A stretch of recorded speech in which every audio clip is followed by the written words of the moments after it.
ಸುದ್ದಿ talent corner ವಿಶೇಷ ಕಾರ್ಯಕ್ರಮಕ್ಕೆ ಸ್ವಾಗತ. ನಾನು ದಿವ್ಯಶ್ರೀ ವಜ್ರದುಂಬಿ. ಕಲಿಕೆ ಅನ್ನುವಂಥದ್ದು ನಿರಂತರವಾದಂತಹ ಒಂದು ಪ್ರಕ್ರಿಯೆ. ಯಾವುದೇ ಕಲೆಯನ್ನ ಕರಗತ ಮಾಡ್ಕೋಬೇಕು ಅಂತ ಹೇಳಿದ್ರೆ ಅದಕ್ಕೆ ಕೇವಲ ಪರಿಶ್ರಮ ಮತ್ತು ಆಸಕ್ತಿ ಮುಖ್ಯ. ಇದಕ್ಕೆ ತಕ್ಕ ಉದಾಹರಣೆಯಂತಿರೋರು ನಮ್ಮ ಪುತ್ತೂರಿನವರೇ ಆದಂತಹ ಅದಿತಿ MS. ಪ್ರಸ್ತುತ ಅಂಬಿಕಾ ವಿದ್ಯಾಸಂಸ್ಥೆಯಲ್ಲಿ ಪದವಿ ವ್ಯಾಸಂಗವನ್ನ ಮಾಡ್ತಾ ಇದ್ದಾರೆ. ಚಿತ್ರಕಲೆ ಅದೇ ರೀತಿಯಾಗಿ ನೃತ್ಯದಲ್ಲಿ ಕೂಡ ಪ್ರಾವೀಣ್ಯತೆಯನ್ನ ಹೊಂದಿದ್ದಾರೆ. ಬನ್ನಿ ಇವರನ್ನ ಕಾರ್ಯಕ್ರಮಕ್ಕೆ ಸ್ವಾಗತಿಸೋಣ. ಅದಿತಿ, ಕಾರ್ಯಕ್ರಮಕ್ಕೆ ಸ್ವಾಗತ. ಹೇಗಿದ್ದೀರಾ ಅದಿತಿ? ನಾನು ಫೈನ್, ನೀವು? ನಾನು ಚೆನ್ನಾಗಿದ್ದೀನಿ, ತುಂಬಾ ಚೆನ್ನಾಗಿ ಕಾಣಿಸ್ತಾ ಇದ್ದೀರಾ. ತುಂಬಾ ಬ್ರೈಟ್ ಆಗಿದ್ದೀರಾ, ನೋಡುವಾಗಲೇ ಒಂದು ಆರ್ಟಿಸ್ಟ್ ಅನ್ನೋವಂಥದ್ದು ಗೊತ್ತಾಗ್ತಾ ಇದೆ. ಸೊ ನಿಮ್ಮ ಈ ಪೇಂಟಿಂಗ್ ಜರ್ನಿ ಯಾವಾಗಿಂದ ಸ್ಟಾರ್ಟ್ ಆಯಿತು? ನಾನು ಆಫ್ಟರ್ ಸೆಕೆಂಡ್ PU ಈ ಪೇಂಟಿಂಗ್ ಅಂತ ಸ್ಟಾರ್ಟ್ ಮಾಡಿದ್ದು. 10th ಆದಮೇಲೆ ಯಾವುದು ಏನು ತಗೊಳ್ಳೋದು ಅಂತ ಕನ್ಫ್ಯೂಷನ್ಸ್ ಇತ್ತು. ಅದಾಗಿ ನಂದು ಪೇರೆಂಟ್ಸ್, ದೊಡ್ಡಪ್ಪ ದೊಡ್ಡಮ್ಮ ಎಲ್ಲ ಹೇಳಿದರು PCMB ತೆಗೋ, ನೀಟ್ ಟ್ರೈ ಮಾಡು ಅಂತ. ಆಯಿತು, ತಗೊಂಡೆ. ಕಷ್ಟ ಆಯಿತು ಸ್ವಲ್ಪ. ನೀಟ್ ಎಕ್ಸಾಮ್ಸ್ ಎಲ್ಲ ಆದಮೇಲೆ, ಆಫ್ಟರ್ PU ನೀಟ್ ಎಕ್ಸಾಮ್ಸ್ ಎಲ್ಲ ಆದಮೇಲೆ ಸಡನ್ ಆಗಿ ನಾನು ಡ್ರಾಯಿಂಗ್ ಸ್ಟಾರ್ಟ್ ಮಾಡಿದ್ದೆ. A4 ಶೀಟಲ್ಲೆಲ್ಲ ಡ್ರಾಯಿಂಗ್ಸ್ ಸ್ಟಾರ್ಟ್ ಮಾಡಿದ್ದೆ. ಹೀಗೆ ನಾನು ಮೆಹಂದಿ ಆಗ್ತಾ ಇದ್ದೆ, ಅದನ್ನೇ A4 ಶೀಟಲ್ಲಿ ಡ್ರಾಯಿಂಗ್ಸ್ ಮಾಡ್ತಾ ಇದ್ದೆ.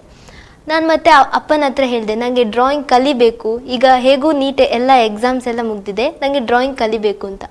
ಸೊ ಅಪ್ಪ ನನಗೆ ಚಂದ್ರ ಸೌಗಂಧಿಕ ಅಂತ ಅವ್ರ ಹತ್ರ ಕರ್ಕೊಂಡು ಹೋದರು, ಪುತ್ತೂರವರು. ಅಲ್ಲಿ ಹೋಗಬೇಕಾದ್ರೆ ನಾನು 4 ಡ್ರಾಯಿಂಗ್ಸ್ ಇಟ್ಕೊಂಡು ಹೋಗಿದ್ದೆ. ಅವರು 4 ಡ್ರಾಯಿಂಗ್ಸನ್ನು ಹೀಗೆ ನೆಲದ ಮೇಲೆ ಇಟ್ಟು, ಈ ಡ್ರಾಯಿಂಗ್ಸ್ ತುಂಬ ಚೆನ್ನಾಗಿದೆ, ಇದನ್ನೇ ಕಂಟಿನ್ಯೂ ಮಾಡು, ಇದನ್ನು ನೀನು ದೊಡ್ಡ ಡ್ರಾಯಿಂಗ್ ಶೀಟಲ್ಲಿ ಮಾಡು, ಫಸ್ಟ್ ಎಕ್ಸಿಬಿಷನ್ ನಿಂದು ಇಲ್ಲೇ ಮಾಡುವ ಅಂತ ಹೇಳಿದರು. ಸೌಗಂಧಿಕ ಸಂಪಿ ಆಚೆ. ಅದು ನನಗೆ ಫಸ್ಟ್ ಮೋಟಿವೇಶನ್. ಅವ್ರು ಹಾಗೆ ಹೇಳಿದ್ರಿಂದ ನಾನು ಒಂದು ಲೆಕ್ಕದಲ್ಲಿ ನಿಮ್ಮ ಫಸ್ಟ್ ಗುರುಗಳಿದ್ದ ಹಾಗೆ. ಓಕೆ, ಆ ಎಕ್ಸ್ಪೀರಿಯನ್ಸ್ ಹೇಗಿತ್ತು? ಅಂದ್ರೆ ಫಸ್ಟ್ ಟೈಮ್ ನೀವು ಏನೋ ಒಂದು ಟ್ರೈ ಮಾಡಿದ್ರಿ, ಅದು ಚೆನ್ನಾಗಿ ಮೂಡ್ ಬಂತು. ನಾನು ಅವ್ರ ಹತ್ರ ಹೇಳಿದ್ದು ನಂಗೆ ಹೇಳಿ ಕೊಡ್ಬೇಕು ಅಂತ. ಅವ್ರು ಹೇಳಿದ್ರು ಅಂದ್ರೆ ಥೀಮ್ ಇಟ್ಟು ಮಾಡು. ಈಗ ನಾನು ಜಸ್ಟ್ ಡಿಸೈನ್ಸ್ ಮಾಡ್ತಿದ್ದೆ, ಝೆಂಟ್ಯಾಂಗಲ್ ಆರ್ಟ್ ಅಂತ. ಥೀಮ್ ಇಟ್ಟು ಮಾಡು, ಆಗ ಇನ್ನೂ ಒಳ್ಳೇದಾಗ್ತದೆ ಅಂತ. ಸೊ ಅದು ಖುಷಿ ಆಯ್ತು. ಸೊ ಫಸ್ಟ್ ಸ್ಟಾರ್ಟ್ ಮಾಡಿದ್ದು ಝೆಂಟ್ಯಾಂಗಲ್ ಆರ್ಟ್. ಸೊ ಅದು ಹೇಗಿರುತ್ತೆ ಝೆಂಟ್ಯಾಂಗಲ್ ಆರ್ಟ್? ಝೆಂಟ್ಯಾಂಗಲ್ ಅಂದ್ರೆ ಪ್ಯಾಟರ್ನ್ಸ್ ಅಂತ ಅರ್ಥ, ಟ್ಯಾಂಗಲ್ಸ್ ಅಂದ್ರೆ ಪ್ಯಾಟರ್ನ್ಸ್ ಅಂತ ಅರ್ಥ. ಬ್ಲ್ಯಾಕ್ ಜೆಲ್ ಪೆನ್ ಅಲ್ಲಿ ಡ್ರಾಯಿಂಗ್ಸ್ ಮಾಡೋದು, ಪ್ಯಾಟರ್ನ್ಸ್ ಡಿಫ್ರೆಂಟ್, ಅಂದ್ರೆ ಲೈನ್ಸ್, ಡಾಟ್ಸ್ ಅಂತದ್ದು, ಲೀವ್ಸ್ ಎಲ್ಲ. ಓಕೆ, ಸೊ ಅದಾದ್ಮೇಲೆ ಯಾವ ರೀತಿಯಾದಂತಹ ಆರ್ಟ್ ಫಾರ್ಮ್ಸ್ ಗಳನ್ನ ಕಲಿತಾ ಹೋದ್ರಿ? ಮಂಡಾಳಾಸ್, ಓಕೆ, ಕಲಂಕಾರಿ, ಮಧುಬನಿ, ಅದೆಲ್ಲ traditional art works, Warli arts ಎಲ್ಲ ಇವಾಗ ಕಲಿತಾ ಇದ್ದೀರಾ ಕೂಡ ಇನ್ನಷ್ಟು. ನಿಮ್ಮ ಸ್ಕೂಲ್ ಎಲ್ಲಿ ಆಯ್ತು? ಸ್ಕೂಲ್ ಕಾಲೇಜ್ ಎಲ್ಲ ಇಲ್ಲಿ ಆಗ್ತಾ ಇದೆ? ನಂದು ಅಪ್ಪಂದು ಟ್ರಾನ್ಸ್ಫರೇಬಲ್ ಜಾಬ್ ಇತ್ತು. ಸೊ ನಾನು ಫಸ್ಟ್ ಸ್ಟ್ಯಾಂಡರ್ಡ್ ಇಂದ 3rd ಸ್ಟ್ಯಾಂಡರ್ಡ್ ತನಕ ಸೋಮವಾರಪೇಟೆ ಮಡಿಕೇರಿಯಲ್ಲಿ, 4th and 5th Bagepalli, Chikkaballapur district, 6th ಇಂದ ವಿವೇಕಾನಂದ ಇಂಗ್ಲಿಷ್ ಮೀಡಿಯಂ ಸ್ಕೂಲ್. ಎಲ್ಲ ಸುತ್ಕೊಂಡು ಬಂದಿದ್ದೀರಾ ಹಾಗಾದ್ರೆ. ಸೊ ಅಲ್ಲಿ ಹೇಗಿತ್ತು ಸಪೋರ್ಟ್? ಅಂದ್ರೆ ನೀವ್ ಹೇಳಿದ್ರಿ ತುಂಬಾ ಲೇಟ್ ಆಗಿ ಸ್ಟಾರ್ಟ್ ಮಾಡಿದ್ದು, ಸೊ ಆ ಟೈಮಲ್ಲಿ ಈ ಅಭ್ಯಾಸ ಎಲ್ಲ ಇರ್ಲಿಲ್ಲ ಹಾಗಾದ್ರೆ? ಇಲ್ಲ, ಡ್ರಾಯಿಂಗ್ ಅಂತ ನಾನು ಸ್ಟಾರ್ಟ್ ಮಾಡಿದ್ದೆ after second PU. But dance ಮಾಡ್ತಿದ್ದೆ, ಫಸ್ಟ್ ಸ್ಟ್ಯಾಂಡರ್ಡ್ ಇಂದನೇ ಡ್ಯಾನ್ಸ್ ಕ್ಲಾಸಿಗೆ ಹೋಗ್ತಿದ್ದೆ. ಬಟ್ ಅದೇ ಫಸ್ಟ್ 3rd ಟೀಚರ್ ಚೇಂಜ್, ಮತ್ತೆ ವಾಪಸ್ 4th 5th ಬೇರೆನೇ ಟೀಚರ್. ಹಾಗೆ 6th ಇಂದ ಬಾಲಕೃಷ್ಣ ಮಂಜೇಶ್ವರ ಸರ್ ಹತ್ರ ನಾನು ಜೂನಿಯರ್ ಎಕ್ಸಾಮ್ ಮಾಡಿದ್ದು. ಈಗ ವಿದ್ವತ್ತನ್ನು ಸುದರ್ಶನ್ ಭಟ್ ಸರ್ ಹತ್ರ, ML ಸುದರ್ಶನ್ ಭಟ್ ಸರ್ ಹತ್ರ ಕಲಿತಿದ್ದೇನೆ. ಓಕೆ, ಇವಾಗ ಡ್ರಾಯಿಂಗ್ ಜೊತೆಗೆ ಡ್ಯಾನ್ಸರ್ ಕೂಡ ಹೌದು ನೀವು. ಸೊ ಈ ಡ್ಯಾನ್ಸ್ನ ಒಂದು ಕೆರಿಯರ್ ಹೇಗೆ ಸ್ಟಾರ್ಟ್ ಆಯಿತು? ಮನೆಯಲ್ಲಿ ಒಂದು ಸಪೋರ್ಟ್ ಇದ್ದು ಸ್ಟಾರ್ಟ್ ಆಯ್ತಾ ಅಥವಾ ನೀವೇ ಇಂಟ್ರೆಸ್ಟ್ ಅಲ್ಲಿ? ಓಕೆ, ಮನೆಯವರು ತುಂಬಾ ಸಪೋರ್ಟ್ ಮಾಡ್ತಾರೆ ನನಗೆ. ಅಪ್ಪ ಅಮ್ಮ ಇಬ್ರು ಸಹ ಪ್ರತಿ ಒಂದು ಪ್ರೋಗ್ರಾಮ್ ಇದ್ರೆ ನನ್ನನ್ನು ತುಂಬಾ, ಅಂದ್ರೆ ಏನೇ ಡ್ರೆಸ್ಸಿಂಗ್ ಇರಲಿ, ಏನೇ ಇರಲಿ, ತುಂಬಾ ಸಪೋರ್ಟ್ ಮಾಡ್ತಾರೆ. ಓಕೆ, ಸ್ಟಾರ್ಟ್ ಆಗಿದ್ಯಾ ಅವಾಗ? ಯಾವ ಏಜ್ ಅಲ್ಲಿ ನೀವು ಸ್ಟಾರ್ಟ್ ಮಾಡಿ? ಡ್ಯಾನ್ಸ್ ಕ್ಲಾಸ್ಗೆ ನಾನು ಫಸ್ಟ್ ಸ್ಟ್ಯಾಂಡರ್ಡ್ ಇಂದ ಹೋಗ್ತಾ ಇದ್ದೆ. ಸೊ ಆಗ್ಲೇ ಸ್ವಲ್ಪ ಸ್ವಲ್ಪ ಡ್ಯಾನ್ಸ್ ಮಾಡ್ತಿದ್ದೆ. ಓಕೆ, ಇವಾಗ ಡ್ಯಾನ್ಸ್ ಅಲ್ಲಿ ಬೇರೆ ಬೇರೆ ಪ್ರೋಗ್ರಾಮ್ಸ್ ಗಳನ್ನ ಕೊಟ್ಟಿರ್ತೀರಾ ನೀವು, ಬೇರೆ ಬೇರೆ ಕಡೆಗೆ ಕಾಂಪಿಟೇಷನ್ ಹೊರತಾಗಿ ಬೇರೆ ಬೇರೆ ಕಡೆ ನಿಮ್ಮ ಪರ್ಫಾರ್ಮೆನ್ಸ್ ಗಳನ್ನ ಕೊಟ್ಟಿರ್ತೀರಾ. ಎಲ್ಲೆಲ್ಲ ಕೊಟ್ಟಿದ್ದೀರಾ? ಅಂದ್ರೆ ಬ್ರಹ್ಮ ಕಲಶ ಇದೆ ಅಲ್ಲಿ. ಅದೇ ಆಫ್ಟರ್ ನಾನು 6th ಸ್ಟ್ಯಾಂಡರ್ಡ್ ಮೇಲೇನೆ ಪ್ರೋಗ್ರಾಮ್ಸ್ ಎಲ್ಲ ಕೊಡ್ಲಿಕ್ಕೆ ಸ್ಟಾರ್ಟ್ ಮಾಡಿದ್ದು. ಪುತ್ತೂರು ಮಹಾಲಿಂಗೇಶ್ವರ ಟೆಂಪಲ್ ಇರ್ಬೋದು, ಬಾಲವನ. ಈಗ ನಾನು ಒಂದು ಹೊಸ ನಾಟ್ಯ ವರ್ಣ ರಾಗಮ್ ಅಂತ, ನಾಟ್ಯ ಅಂದ್ರೆ ಭರತನಾಟ್ಯ ಮಾಡ್ತೇನೆ, ಅದರ ಜೊತೆ ಪಾಟ್ ಡ್ಯಾನ್ಸ್ ಕೂಡ ಮಾಡ್ತೇನೆ, ಭವಾಯಿ. ವರ್ಣ ಅಂದ್ರೆ ಸ್ಪೀಡ್ ಆರ್ಟ್, ಸ್ಪೀಡ್ ಪೇಂಟಿಂಗ್, ಅಂದ್ರೆ ನನ್ನ ತಂಗಿ ಅವಳು ಹಾಡ್ತಾಳೆ. ಸೊ 4 to 5 minutes ಹಾಡುವಾಗ ನಂದು ಪೇಂಟಿಂಗ್ ಮುಗ್ದಿರ್ತದೆ. ಅವಳು ಅಕಸ್ಮಾತ್ ಕೃಷ್ಣ ಹಾಡಿದ್ರೆ ನಾನು ಕೃಷ್ಣ ಪೇಂಟಿಂಗ್ ಮಾಡ್ತೇನೆ. ಆ ಥರ ಓವರ್ ಆಲ್ ಪ್ಯಾಕೇಜ್. ನಾಟ್ಯ ವರ್ಣ ರಾಗಮ್ ಅಂದ್ರೆ ಆ ಥರ ನಾಟ್ಯ ವರ್ಣ ರಾಗಮ್. ಓಕೆ, ಸೊ ನಿಮ್ದೇ ಕಾನ್ಸೆಪ್ಟ್ ಇದು? ನಂಗೆ ಅಪ್ಪ ಅಮ್ಮನ ಡೈರೆಕ್ಷನ್ ಇದಕ್ಕೆ. ಸೊ ಎಷ್ಟು ಈ ಒಂದು ಕಾನ್ಸೆಪ್ಟ್ ನ ಅಡಿಯಲ್ಲಿ ಒಂದು ಎಷ್ಟು ಪ್ರೋಗ್ರಾಮ್ ಕೊಟ್ಟಿದ್ದೀರಾ? 5-6 ಅಷ್ಟೇ. ಓಕೆ, ಇನ್ನು ಕೊಡೋ ಅಂತ ಇಂಟ್ರೆಸ್ಟ್ ಇದೆ? ಈಗ ಸ್ಟಾರ್ಟ್ ಮಾಡಿದ್ದಷ್ಟೇ, ಒಂದು 6 months ಆಯ್ತಷ್ಟೇ. ಸೊ ಬೇರೆ ಬೇರೆ ಫಾರ್ಮ್ ಆಫ್ ಆರ್ಟ್ಸ್ಗಳನ್ನ ಕಲಿತಾ ಇದ್ದೀರಾ ಇವಾಗ. ಡ್ರಾಯಿಂಗ್ ಅಲ್ಲಿ ಬೇರೆ ಬೇರೆ ಫಾರ್ಮ್ಸ್ಗಳನ್ನ ಕಲಿತಾ ಇದ್ದೀರಾ. ಸೊ ಅದರ ಒಂದು ಪ್ರೊಸೆಸ್ ಹೇಗಿದೆ? ಕಲಿಕೆಯ ಪ್ರೊಸೆಸ್ ಹೇಗೆ ನಡೀತಾ ಇದೆ? ಯಾರು ಗುರುಗಳು ಯಾರೀಗ ಅದಕ್ಕೆ? ನನಗೆ ಗುರು ಅಂತ ಯಾರು ಇಲ್ಲ, ನಾನು ಯೂಟ್ಯೂಬ್ ನೋಡಿ ಕಲಿತಾ ಇದ್ದೇನೆ. ನಾನು ಚಿತ್ರಸಂತೆ ಹೋಗಿದ್ದೆ 2020 ನಾನು 2019 ಡ್ರಾಯಿಂಗ್ ಸ್ಟಾರ್ಟ್ ಮಾಡಿದ್ದು. 2020 ಚಿತ್ರಸಂತೆ ಬ್ಯಾಂಗ್ಳೂರ್ ಅಲ್ಲಿ ಆರ್ಟ್ ಎಕ್ಸಿಬಿಷನ್ ಆಗ್ತದೆ. 1500 ಸ್ಟಾಲ್ಸ್ ಇರ್ತದೆ. ಅದು ಸಂತೆ ಅಂದ್ರೆ ಸಂತೆ ತರನೇ. 1500 ಆರ್ಟಿಸ್ಟ್ಗಳದ್ದು ಸ್ಟಾಲ್ಸ್ ಇರ್ತದೆ ಅಲ್ಲಿ. ಆ ದಿನ 2020 4 lakh ಪೀಪಲ್ ಬಂದಿದ್ರು. ಸೊ ಅವರು ಅದರಲ್ಲಿ ಒಬ್ರು ನನ್ನ ನಂಬರ್ ತಗೊಂಡಿದ್ರು. ಸೊ ಅವರು ಮತ್ತೆ 1 year ಆದಮೇಲೆ 2021 ನನಗೆ ಕಾಲ್ ಮಾಡಿದ್ರು, ಆರ್ಟ್ ಮಕ್ಕಳಿಗೆ ಟೀಚ್ ಮಾಡ್ಬೋದಾ 5 to 12 years ಅವರಿಗೆ, ಕೆಪೆಲೋ ಆರ್ಟ್ ಸ್ಕೂಲ್ ಅಂತ. ಸೊ ಅವರಿಗೋಸ್ಕರ ನಾನೀಗ ಕಲಿತಿದ್ದೆ. ಅಂದ್ರೆ ನೀವೀಗ ಟೀಚರ್ ಕೂಡ ಹೌದು, ಹಾಗಾದ್ರೆ ಟ್ರೈನರ್ ಆಗಿ ಕೂಡ ಕೆಲಸ ಮಾಡ್ತಾ ಇದ್ದೀರಾ? ಅಂದ್ರೆ ಪಾರ್ಟ್ ಟೈಮ್ ಅಲ್ಲಿ ಇವಾಗ ಕ್ಲಾಸಸ್ ಇರ್ತದೆ, ಅದ್ರ ಜೊತೆಗೆ ಟ್ರೈನ್ ಮಾಡ್ತೀರಾ ಸ್ಟೂಡೆಂಟ್ಸ್ಗೆ? ಯಾವ ಥ್ರೂ ಅಂದ್ರೆ ಪ್ಲಾಟ್ಫಾರ್ಮ್? ಝೂಮ್ ಅಲ್ಲಿ ನೀವು ಮಾಡ್ತೀರಾ? ಅಂದ್ರೆ ಟೈಮಿಂಗ್ಸ್ ಹೇಗಿರುತ್ತೆ? ಅದರಲ್ಲಿ ಟೋಟಲ್ ಕೆಪೆಲೋ ಆರ್ಟ್ ಸ್ಕೂಲಲ್ಲಿ 340 ಸ್ಟೂಡೆಂಟ್ಸ್ ಇದ್ದಾರೆ. ಟೋಟಲ್ 6 countries ಇಂದ ಇದ್ದಾರೆ. India, Germany, Sweden, Africa, USA, England, ಹಾಗೆ. ಓಕೆ, ಅಂದ್ರೆ ಬ್ಯಾಚ್ ವೈಸ್ ಹೇಗೆ? ಬ್ಯಾಚ್ ವೈಸ್ ಇರ್ತದೆ. USA ಅವರಿಗೆ 9:30 to 11 ಇರ್ತದೆ, ಇಂಡಿಯನ್ಸ್ಗೆ 5:30 ಹಾಗೆ. ಸೊ ಆ ಟೈಮಲ್ಲಿ ಇವಾಗ ಕ್ಲಾಸಸ್ ಎಲ್ಲ ಹೇಗೆ ಮ್ಯಾನೇಜ್ ಮಾಡ್ತೀರಾ? ನಿಮ್ಮ ಕಾಲೇಜಿಂದ ಬಂದ ಮೇಲೆ ಮಾಡೋದು ಎಲ್ಲ.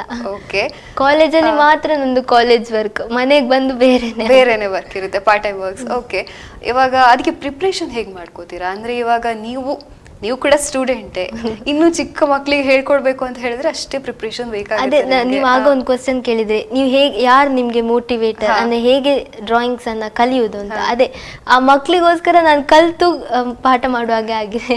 ಅಂದ್ರೆ ತುಂಬಾ ಕಷ್ಟ ಆಗಲ್ವಾ ನಿಮ್ಗೆ ಮಕ್ಳಿಗೆ ಅಷ್ಟು ಡಿಟೇಲ್ ಆಗಿ ಹೇಳ್ಕೊಡ್ಬೇಕು ಅಂತ ಹೇಳಿದಾಗ? ಬಟ್ ಇಷ್ಟ ಇದೆ, ಇಂಟ್ರೆಸ್ಟ್ ಇದೆ. ಸೊ ಅದೇ ಮನೆಯಲ್ಲಿ ಅಷ್ಟೇ ಸಪೋರ್ಟ್ ಮಾಡ್ತಾರೆ ಮಾಡುವಂತ.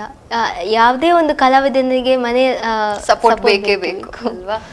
ಸೊ ಅದೇ ಹೇಳಿದ್ರಿ ಮನೆಯವ್ರ ಬಗ್ಗೆ, ಹಾಗಾಗಿ ನನಗೆ ನಿಮ್ಮ ಅಪ್ಪ ಅಮ್ಮ, ಅದೇ ರೀತಿ ಮನೆಯಲ್ಲಿ ಯಾರಾದ್ರೂ ಇದೇ ಕ್ಷೇತ್ರದಲ್ಲಿ ಇದ್ದಾರೆ, ಅಪ್ಪ ಅಮ್ಮನ ಪರಿಚಯ ಸ್ವಲ್ಪ ಮಾಡ್ಕೊಡ್ಬೋದಾ?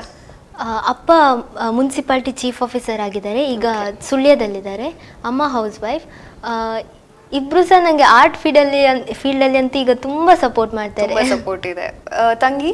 ತಂಗಿ ಅನನ್ಯ, ಅವಳೀಗ ಅಂಬಿಕಾದಲ್ಲಿ ಫಸ್ಟ್ PU ಮಾಡ್ತಿದ್ದಾಳೆ, PCMB. ಸೊ ಈ ಒಂದು ಆರ್ಟ್ ಫಾರ್ಮ್ ಅಲ್ಲಿ ನೀವು ಬೇರೆ ಬೇರೆ ಎಕ್ಸಿಬಿಷನ್ಸ್ಗಳನ್ನು ಕೂಡ ಅಟೆಂಡ್ ಆಗಿದ್ದೀನಿ ಅಂತ ಹೇಳಿದ್ರಿ. ಸೊ ಫಸ್ಟ್ ಎಕ್ಸಿಬಿಷನ್ ಯಾವುದು? ಫಸ್ಟ್ ಅದೇ ಸೌಗಂಧಿಕ ಪುತ್ರ ಅವರೇ ಫಸ್ಟ್ ಎಕ್ಸಿಬಿಷನ್ ಮಾಡುವ. ಅದಾದ್ಮೇಲೆ ಬೇರೆ ಎಷ್ಟು ಈಗ ಓವರ್ ಆಲ್ ಆಗಿ ಒಂದು ಎಷ್ಟು ಎಕ್ಸಿಬಿಷನ್? 15 ಕಡೆಯಲ್ಲಿ ಆಗಿದೆ. 15. ಉಡುಪಿ, ಬೆಳ್ತಂಗಡಿ, ಉಜಿರೆ, ಪುತ್ತೂರಲ್ಲಿ. ಎಷ್ಟು ಎಕ್ಸಿಬಿಷನ್ ಅಲ್ಲಿ ನಿಮ್ಮ ಬೆಸ್ಟ್ ಮೂಮೆಂಟ್ ಅಂದ್ರೆ ಯಾವುದು? ನನಗೆ ಸೌಗಂಧಿಕ ಫಸ್ಟ್ ಎಕ್ಸ್ಪೀರಿಯನ್ಸ್. ನನಗೆ ಎಕ್ಸಿಬಿಷನ್ ಅಥವಾ ನಾನು ಆರ್ಟ್ ಎಕ್ಸಿಬಿಷನ್ಗೆ ಹೋದದಂತಾನೆ ಇಲ್ಲ, ಅದೇ ನನಗೇನೆ ಫಸ್ಟ್ ಅದು. ಓಕೆ, ಅಂದ್ರೆ ಇವಾಗ ನಿಮ್ಮ ಒಂದು ಪೇಂಟಿಂಗ್ ಅನ್ನ ನೋಡಿ ಇಂಪ್ರೆಸ್ ಆಗಿ ಯಾರೋ ಒಂದು ಬಂದು ನಿಮ್ಗೆ ಏನೋ ಸಪೋರ್ಟ್ ಮಾಡಿರುವಂಥದ್ದು ಅಥವಾ ನಿಮ್ಗೆ ಆ ಕಮೆಂಟ್ಸ್ ಕೊಟ್ಟಿರುವಂಥದ್ದು ಆ ಥರ ಏನಾದ್ರು? ಈಗ ನೀವು ಹೇಳುವಾಗ ಒಂದು ನೆನಪಾಗ್ತದೆ, ಉಡುಪಿ ವಿಶ್ವ ತುಳು ಸಮ್ಮೇಳನ ಇತ್ತು, ಅಲ್ಲಿ ನಂದು ಆರ್ಟ್ ಎಕ್ಸಿಬಿಷನ್ ಇತ್ತು, ಅದರ ಜೊತೆ ನಂದು ಡ್ಯಾನ್ಸ್ ಕೂಡ ಇತ್ತು. ಒಬ್ರು ನನ್ನನ್ನು ಹುಡುಕಿಕೊಂಡು ಬಂದ್ರು, ಒಂದು ಅಜ್ಜ ಒಬ್ರು. ನಾನು ಆಗ ಇರ್ಲಿಲ್ಲ, ನಂಗೆ ಡ್ಯಾನ್ಸ್ ಪ್ರೋಗ್ರಾಮ್ ಇತ್ತು. ಅದಾಗಿ ಅಪ್ಪ ಹೇಳಿದ್ರು, ಒಬ್ರು ನಿನ್ನನ್ನು ಹುಡುಕ್ತಾ ಇದ್ದಾರೆ ಬಾ ಅಂತ. ಮತ್ತೆ ಹೋಗಿ ಅವರು ನನ್ನ ಹತ್ರ ಮಾತಾಡಿದ್ರು, ನಿಂದು ಡ್ರಾಯಿಂಗ್ಸ್ ಎಲ್ಲ ತುಂಬ ಚೆಂದ ಉಂಟು, ಕೆಲವೊಂದು ಮಿಸ್ಟೇಕ್ಸ್ ಎಲ್ಲ ಹೇಳಿದ್ರು. ಓಕೆ ಆಯಿತು, ನೀವು ಹೇಳಿದ್ದು ಒಳ್ಳೇದಾಯಿತು ಅಂತೆಲ್ಲ ಹೇಳಿದೆ. ಅದಾಗಿ ವಾಪಸ್ ಹೋದ್ರು ಅವರು. ಇನ್ನೊಮ್ಮೆ ಬಂದು ನನ್ನ ಹತ್ರ, ಅವರ ಚೀಲ ಇತ್ತು ಅವರ ಕೈಯಲ್ಲಿ. ಹುಡುಕಿದ್ರು ನಾನು ಏನು ಹುಡುಕ್ತೆ, ಪ್ರಸಾದನ ಏನು ಅಂತ ಅರ್ಥ ಆಗಲಿಲ್ಲ ನನಗೆ. ಸೊ 100 ಇದು 500 rupees ಕೊಟ್ಟರು. ನಾನು ಬೇಡ ಹೇಳಿದೆ. ಅವ್ರಿಗೆ ಆಗ ಹೇಳಿದರು, ಇದು ನನಗೆ ನೀನು ಅಟ್ಲೀಸ್ಟ್ ಒಂದು ಡ್ರಾಯಿಂಗ್ ಶೀಟ್ ಅಥವಾ ಏನಾದರೂ ಪೆನ್ ಏನಾದರೂ ಬೈ ಮಾಡ್ಬೋದಲ್ಲ, ಅದಕ್ಕೆ ನೀನು ತೆಗೋ ಅಂತ. ಸೊ ತೆಗೊಂಡೆ ನಾನು. ಅದಾಗಿ ತೆಗೊಂಡಾದ್ಮೇಲೆ ಅವರು ಹೋದರು, ನಾನು ಸಹ ಈಚೆ ಬಂದೆ. ವಾಪಸ್ ಅವ್ರು ಎದುರೆದುರು ಮೀಟ್ ಆಗುವಾಗ ಅವ್ರಿಗೆ ನಂದು ಪರಿಚಯನೇ ಇಲ್ಲ. ಅಂದರೆ ನಾನು ಹೋಗಿ ಥ್ಯಾಂಕ್ ಯು ಹೇಳುವಾಗ ಅವ್ರು ಇಲ್ಲವೇ ಇಲ್ಲ, ಅವರು ನನ್ನ ನೋಡಲೇ ಇಲ್ಲ. ಅಂದರೆ ಏನೋ ಒಂಥರ ಕೆಲವರು ಹೇಳ್ತಾರೆ ಉಡುಪಿಯಲ್ಲಿ ಏನೋ ಆ ಥರ ಇದೆ ಅಂದರೆ ನಂಬಿಕೆಗಳು. ಓಕೆ, ನಿಮಗೆ ಆ ಥರ ಒಂದು ಎಕ್ಸ್ಪೀರಿಯನ್ಸ್ ಹಾಗಾದ್ರೆ. ಓಕೆ, ನೀವು ಇದ್ರ ಜೊತೆಗೆ ಸ್ಪೀಡ್ ಪೇಂಟಿಂಗನ್ನು ಈಗ ಕಲಿತಾ ಇದ್ದೀರಾ. ಸೊ ಇದು ಹೇಗಿದೆ, ಇದರ ಕಲಿಕೆ ಹೇಗೆ ನಡೀತಾ ಇದೆ? ಇದು ಸಹ ಹೀಗೆ ಒಂದು ವರ್ಷ ಆಯ್ತಷ್ಟೇ ಸ್ಟಾರ್ಟ್ ಮಾಡಿ. ಅದೇ ಸೌಗಂಧಿಕದಲ್ಲಿ ನಾನು ಜಸ್ಟ್ ಟ್ರಯಲ್ ಕೊಟ್ಟಿದ್ದೆ ಹೇಗೆ ಆಗ್ಬೋದು ಅಂತ. ಏನೋ ಸ್ವಲ್ಪ ಕಷ್ಟ ಇದೆ, ಪ್ರಾಕ್ಟೀಸ್ ಬೇಕು ಆನ್ ಸ್ಪಾಟ್ ಅಲ್ಲಿ ಮಾಡಬೇಕಿದ್ರೆ. ಇವಾಗ ಒಂದು ಪೇಂಟಿಂಗ್ ಅನ್ನ ಮಾಡಬೇಕು ಅಂತ ಹೇಳಿದ್ರೆ ಎಷ್ಟು ಟೈಮ್ ತಗೊಳ್ತೀರಾ ನೀವು?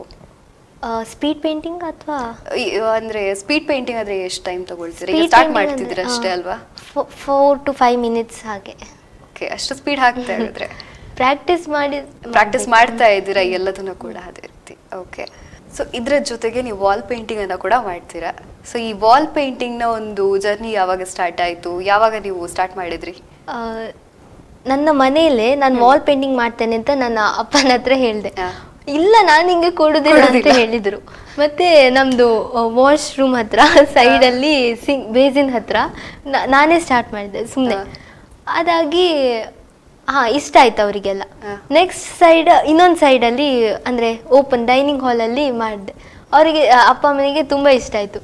ಮತ್ತು ನನ್ನ ಮನೆ ವಾಲ್ ಪೇಂಟಿಂಗ್ಸನ್ನು ನೋಡಿ ಉಳಿದವರೀಗ ಹೇಳಲಿಕ್ಕೆ ಸ್ಟಾರ್ಟ್ ಮಾಡಿದ್ದಾರೆ, ವಾಲ್ ಕರೀತಾ ಇದ್ದಾರೆ ಹಾಗೆ. ಸೊ ಅದ್ರ ಜೊತೆಗೆ ನೀವು ಒಂದು ವೆಬ್ಸೈಟ್ ಅನ್ನು ಕೂಡ ಸ್ಟಾರ್ಟ್ ಮಾಡ್ತೀರಾ. ಪುತ್ತೂರಲ್ಲಿ ಒಂದು ಟೈಮಲ್ಲಿ ತುಂಬಾ ಫೇಮಸ್ ಆಗಿತ್ತು ನಿಮ್ಮ ವೆಬ್ಸೈಟ್. ಸೊ ಇದ್ರ ಐಡಿಯಾ ಹೇಗೆ ಬಂತು ನಿಮ್ಗೆ? ಯಾಕಂತ ಹೇಳಿದ್ರೆ ನೀವೇ ನಿಮಗೋಸ್ಕರ ಒಂದು ವೇದಿಕೆಯನ್ನ ಸೃಷ್ಟಿ ಮಾಡ್ಕೊಂಡ್ರಿ ಆನ್ಲೈನ್ ಪ್ಲಾಟ್ಫಾರ್ಮ್ ಮೂಲಕ. ಇದ್ರ ಐಡಿಯಾ ಹೇಗೆ ಬಂತು ನಿಮ್ಗೆ? ನನ್ನ ಫ್ರೆಂಡ್ಸ್ ಎಲ್ಲ ಹೇಳಿಕೆ ಸ್ಟಾರ್ಟ್ ಮಾಡಿದ್ರು, ನೀನು ಯಾಕೆ ಆರ್ಟ್ ವರ್ಕ್ಸನ್ನು ಸೇಲ್ ಮಾಡಬಾರ್ದು, ಇಷ್ಟು ಮಾಡ್ತಾ ಇದೆಯಲ್ಲ, ಆರ್ಟ್ ವರ್ಕ್ ಸೇಲ್ ಮಾಡು ಅಂತ. ಆಗ ನಾನು ಏನು ಮಾಡ್ಬೋದು, ನನಗೆ ಸಹ ಐಡಿಯಾ ಇಲ್ಲ. ಇನ್ಸ್ಟಾಗ್ರಾಮ್ ಸ್ಟಾರ್ಟ್ ಮಾಡು ಅಂತ ಹೇಳಿದರು ಒಬ್ಳು. ಸೊ ಇನ್ಸ್ಟಾಗ್ರಾಮ್ ಸ್ಟಾರ್ಟ್ ಮಾಡಿದೆ. ಅದಾಗಿ ಇನ್ನೂ ಆನ್ಲೈನ್ ಸೇಲ್ ಕೂಡ ಮಾಡ್ಬೋದು. ಅದಾಗಿ ಒಬ್ರ ಹತ್ರ ಕೇಳುವಾಗ ಅವ್ರು ಹೇಳಿದರು, ನಾನು ಮಾಡಿಕೊಡ್ತೇನೆ ವೆಬ್ಸೈಟನ್ನು ಅಂತ.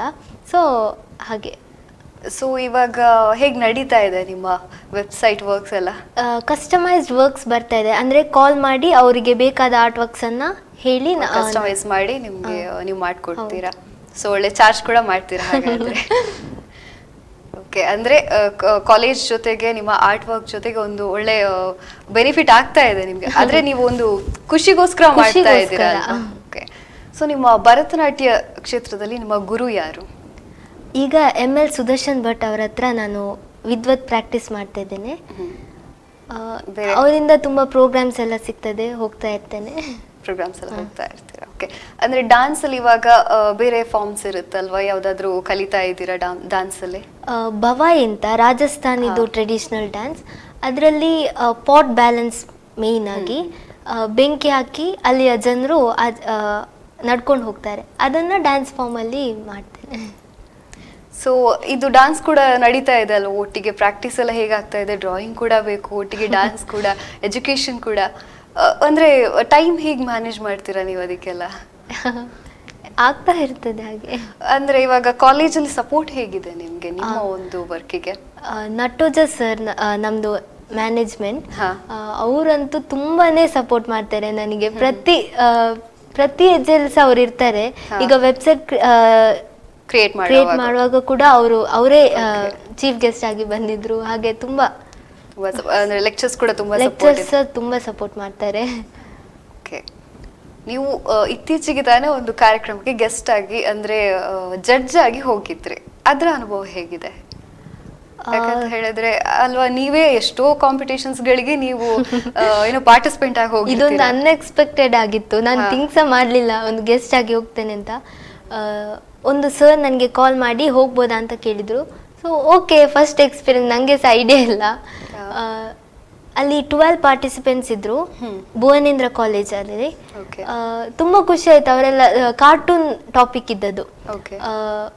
ಕಾರ್ಟೂನ್ಸ್ ಮಾಡ್ತೀರಾ ನೀವು ಅಂದ್ರೆ? ಮಾಡ್ತಿದ್ದೆ. Okay. ನನ್ನ ಸ್ಟೂಡೆಂಟ್ಸ್ಗೆ ಟೀಚ್ ಮಾಡ್ತೇನೆ ಕಾರ್ಟೂನ್ಸ್. ಓಕೆ. ಸೊ ಎಲ್ಲ ಫಾರ್ಮ್ಸ್ ಅನ್ನು ಕೂಡ ಟೀಚ್ ಮಾಡ್ತೀರಾ ನೀವು ಹಾಗಾದ್ರೆ? ಟ್ರೆಡಿಷನಲ್ ಫೋಕಸ್ ಬಟ್ ಕಾರ್ಟೂನ್ಸ ಮಾಡ್ತೇನೆ. ಹಾಗೆ ಅಲ್ಲಿ ತುಂಬ ಖುಷಿಯಾಗಿತ್ತು. ನನ್ನ ಜೊತೆ 2 ಬೇರೆ ಜಡ್ಜ್ ಇದ್ರು. ಅವರು ತುಂಬ ಅಂದರೆ ಅವರೆಲ್ಲ ಕಾರ್ಟೂನಿಸ್ಟ್ಗಳೇ. ನಾನೊಬ್ಳೆ ಅವರ ಜೊತೆ ಒಂದು ಕೂತ್ಕೊಳ್ಳೋದು ತುಂಬ ಖುಷಿ ಆಯ್ತು ಅಲ್ವಾ? ಇಷ್ಟು ಚಿಕ್ಕ ಏಜ್ಗೆ ನೀವು ಒಬ್ಬ ಜಡ್ಜ್ ಆಗಿ ಹೋಗ್ತಾ ಇದ್ದೀರಾ. ಕಾಲೇಜಲ್ಲೆಲ್ಲ ತುಂಬಾ ಸಪೋರ್ಟ್ ಇದೆ ನಂಗೆ. ಫ್ರೆಂಡ್ ಝೋನ್ ಅಲ್ಲೆಲ್ಲ ತುಂಬಾ ಶೈನ್ ಆಗ್ತಾ ಇದೆ ನೀವು ಹಾಗಾದ್ರೆ.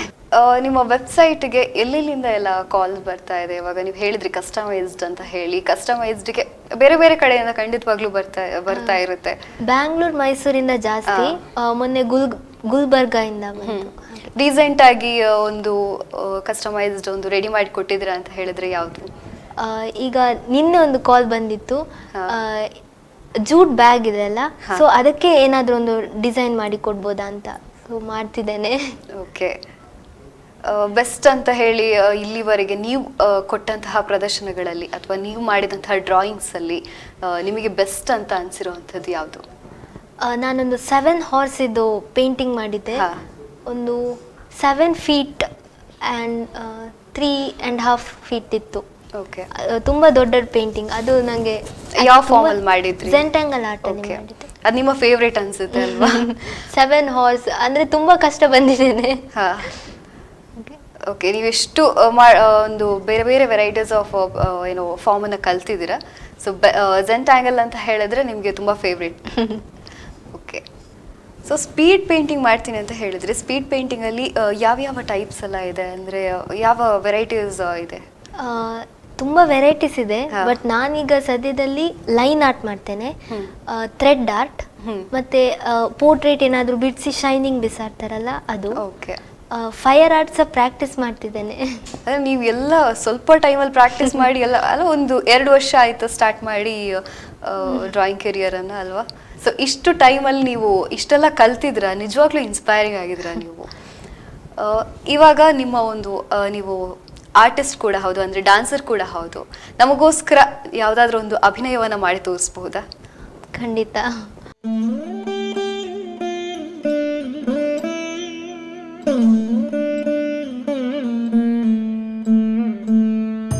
ಗುಮ್ಮನ ಕರೆಯದಿರೆ ಅಮ್ಮ ನಾನು ಸುಮ್ಮನೆ ಇದ್ದೇನು, ಅಮ್ಮಿಯ ಬೇಡೇನು ಮಮ್ಮೂಡುತ್ತೇನೆ, ಅಮ್ಮ ಅಳುವುದಿಲ್ಲ.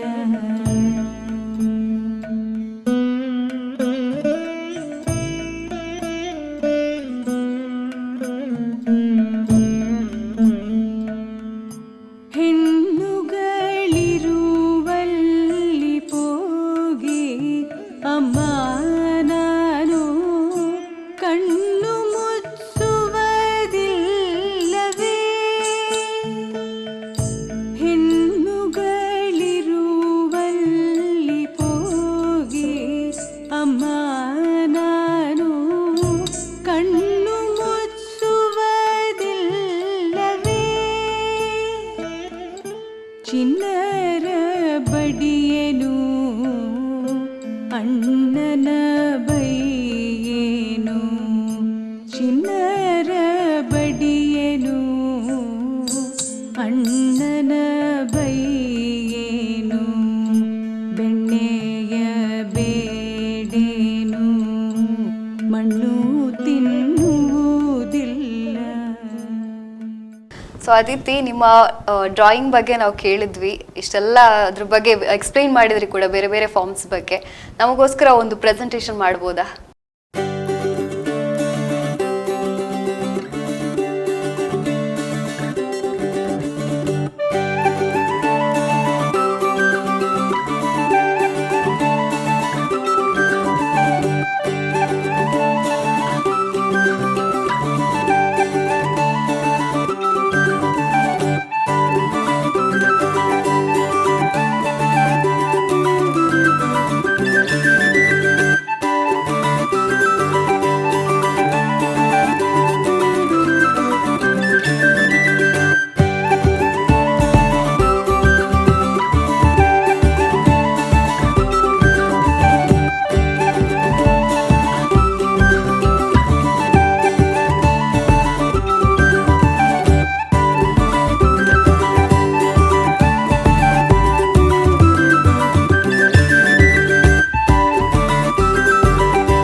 ಇದೇ ಫೀಲ್ಡಲ್ಲಿ ಕಂಟಿನ್ಯೂ ಆಗಬೇಕು ಅಂತ ಏನಾದರೂ ಯೋಚನೆ ಇದೆಯಾ, ಅಥವಾ ಎಜುಕೇಷನಲ್ಲಿ ಏನಾದರೂ ಮುಂದೆ ಹೋಗಬೇಕು ಅಂತ ಇದ್ದೀರಾ?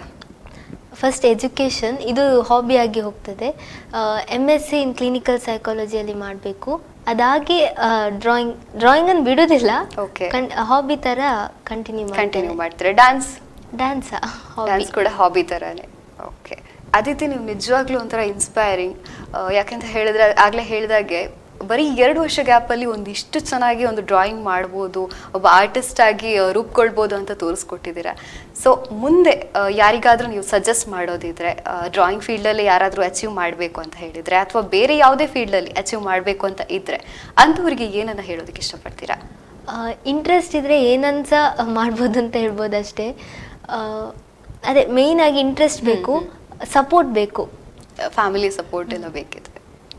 ಇಷ್ಟು ಹೊತ್ತು ತಮ್ಮ ಕಲಾ ಪಯಣದ ಬಗ್ಗೆ ನಮ್ಮ ಜೊತೆ ಒಂದಷ್ಟು ಮಾಹಿತಿಗಳನ್ನು ಹಂಚಿಕೊಂಡು, ಅದೇ ರೀತಿ ಕಲಿಯುವವರಿಗೆ ಒಂದು ರೀತಿಯಲ್ಲಿ ಪ್ರೇರಣೆಯಾಗಿ ನಮ್ಮ ಮುಂದೆ ಇದ್ದವರು ಅದಿತಿ. ಇನ್ನು ಮುಂದೆ ಈ ಕಾರ್ಯಕ್ರಮದಲ್ಲಿ ಇನ್ನಷ್ಟು ಸಾಧಕರನ್ನ, ಟ್ಯಾಲೆಂಟೆಡ್ ವಿದ್ಯಾರ್ಥಿಗಳನ್ನ ನಿಮ್ಮ ಮುಂದೆ ಪರಿಚಯ ಮಾಡಲಿಕ್ಕಿದ್ದೇವೆ. ಇದು ಈ ಹೊತ್ತಿನ ವಿಶೇಷ. ಕ್ಷಣದ ಸುದ್ದಿಗಾಗಿ ನೋಡ್ತಾ ಇರಿ ಸುದ್ದಿ news Puttur. Canara Bank offers 7.5% per annum on term deposit scheme. Canara 666. ಏನ್ ಹೇಳ್ತಿದ್ಯಾ? ಮತ್ತೆ ಓದು. Canara Bank offers 7.5% per annum on term deposit scheme. Canara 666. Oh my god, ನಂಬಕ್ಕೆ ಆಗ್ತಿಲ್ಲ. Canara 666. Canara Bank ನ term deposit scheme ನಿಮಗೆ ನೀಡುತ್ತೆ 7.5% per annum. The highest interest from Canara Bank. ಷರತ್ತುಗಳು ಅನ್ವಯ. Canara Bank. Together we can. ಸುದ್ದಿ channel, ಕ್ಷಣದ ಸುದ್ದಿಗಾಗಿ.